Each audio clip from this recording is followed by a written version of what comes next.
మనము ఇప్పుడు గవర్నమెంట్ ఏరియాలో మొండికుంట ప్రాంతంలో ఉన్నాము. మీరు చూస్తున్నారు ఇక్కడ పెద్ద ఎత్తున కూడా ఎఫ్టీఎల్ అండ్ అట్లానే ఎఫ్టీఎల్తో పాటు ఉన్నటువంటి దానికి ఉన్నటువంటి పక్కన గవర్నమెంట్ ల్యాండ్ పెద్ద ఎత్తున కూడా ఆక్రమించుకొని దీని మీద ఎవరైతే కబ్జాదారులు ఉన్నారో వాళ్ళు కోట్లాది రూపాయల రెంట్ వసూలు చేస్తున్నారు. సో ఇది యాక్చువల్గా స్టేటస్కో కూడా ఉన్నది.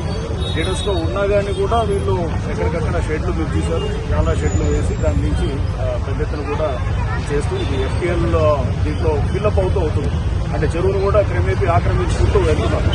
సో ఇవన్నీ కంప్లైంట్స్ మాకు ప్రజావాణిలో పబ్లిక్ నుంచి రావటం, దాని మీద మేము క్షేత్రస్థాయిలో మొత్తం కూడా మేము పరిశీలించిన తర్వాత ఎఫ్టీఎల్ చెరువులు పెద్ద ఎత్తున కూడా కబ్జా అవుతుంది అనేటటువంటిది ఆ కంప్లైంట్ మీద మేము మొదలెట్టినప్పుడు మీరు పక్కన ఉన్నటువంటి గవర్నమెంట్ ల్యాండ్ ఇష్యూస్ అన్నింటిలోకి వెళ్ళినప్పుడు ఇవన్నీ కూడా వస్తే మాకు ఇమ్మీడియట్ గా వీళ్ళన్నిటి మీద మేము ఆక్రమణకు తొలగిస్తాం. సార్ ఎంత పెద్ద మొత్తంలో చాలా మోర్ దెన్ 10 acres పైన ఉంటుంది.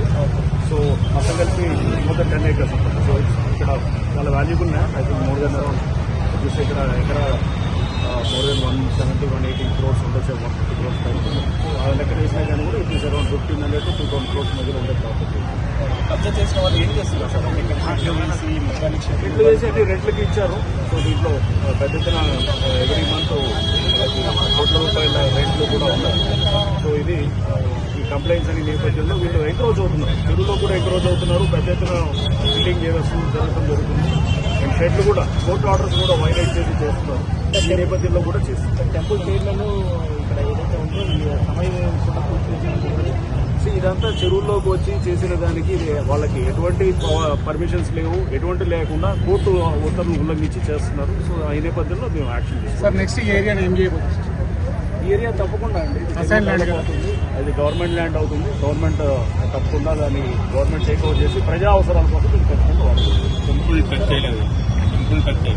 ఏం టచ్ చేయలేదు. టెంపుల్ అట్లానే కొంతమంది చిన్న చిన్న షాపులు ఉన్నాయి, వాళ్ళని కూడా ఇక్కడ తాతల ముత్తాతల నుంచి వస్తున్న ఆస్తిది డాక్యుమెంట్స్ అన్ని పేపర్స్ ఉన్నాయి ఇక్కడ. యాక్చువల్లీ ఏంటంటే మాకు వితౌట్ ఇన్ఫర్మేషన్, వితౌట్ ఎనీథింగ్ గుడి దానికి వచ్చారండి. మా బావగారి దగ్గర మొత్తం డాక్యుమెంట్స్ ఎవ్రీథింగ్ అన్ని క్లియర్ గా ఉన్నాయి. ఎందుకు వచ్చారో తెలీదు. సడన్ గా స్టే ఆర్డర్ ఇవ్వలేదు, మాకు ఎలాంటి నోటీస్ ఇవ్వలేదు, ఏమి ఇవ్వలేదు. స్టే ఆర్డర్ కూడా మాకు చూపించలేదు. మేము ఇంతమంది పడితే పొద్దున్న నుంచి మమ్మల్ని కొట్టి పడేస్తున్నారు, కానీ మా బాధ ఎవరో అర్థం చేసుకోవట్లేదు. గుడి జోలికి రావద్దని అంటే ఇక్కడ ఈ గుడిలో ఏ రూపాయి కూడా ఎవరి దగ్గర కూడా ఇంతవరకు తీసుకొని యూజ్ చేసుకునేది లేదు.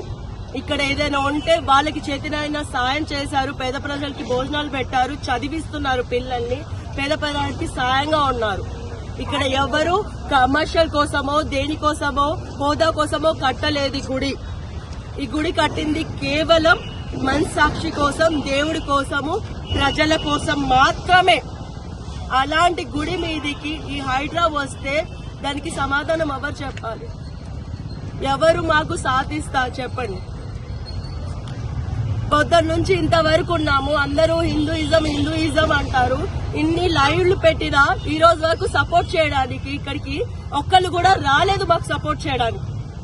అన్ని డాక్యుమెంట్స్ అన్ని క్లియర్ ఉన్న ప్లేస్ కూడా మీరు వచ్చి మీరు సపోర్ట్ చేయకపోతే ఎట్లా?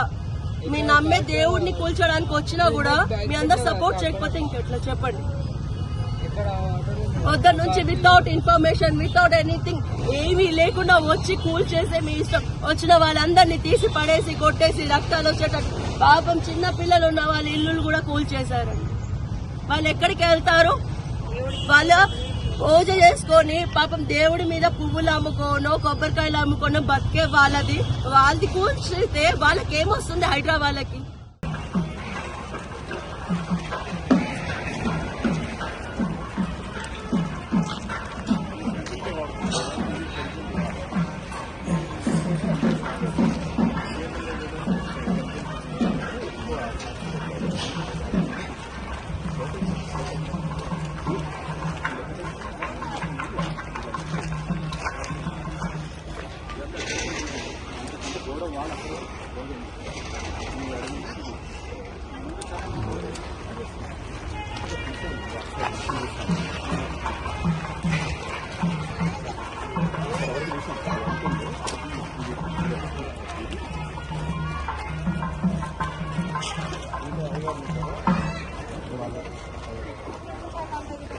మీరు టెంపుల్లో పని చేశారు.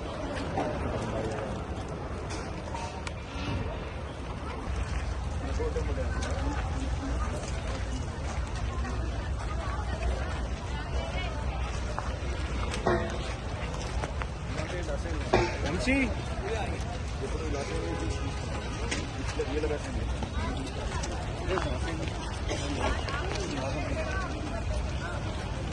అసలైన తొలి వెలుగు. ఫాలో వాట్సాప్ @తొలి వెలుగు official.